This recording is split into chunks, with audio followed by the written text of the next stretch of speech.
80% van de sportclubs in de gemeente Ljouwert houdt hem net van het alcoholbeleid. In sportkantines wordt nog te vaak bier schonken om minderjarigen. Zo blijkt uit een stekproef van de gemeente. Wethouder Thea Koster is schrokken van deze cijfers en wil daarom dat alle sportverenigingen daar weer scherper naar joggen. We hebben een brief naar de sportvereniging gestuurd omdat we het echt belangrijk vinden dat ze aandacht hebben voor de alcoholleeftijd van 18. En we hebben onlangs met een mystery guest gecontroleerd en het blijkt dat het in ontzettend veel gevallen niet gehandhaafd wordt.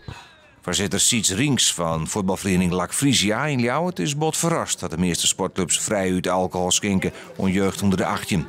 Hij kan hem wel vinden in het schreeuwen van de gemeente Ljouwert. Degene die uiteindelijk dan achter de bar staan en de bestellingen opnemen, ja, soms er zich net van bewust zijn dat ze ook even de controle weer hebben op de leeftijd. En daar ook weer even op scherp aandacht voor hebben.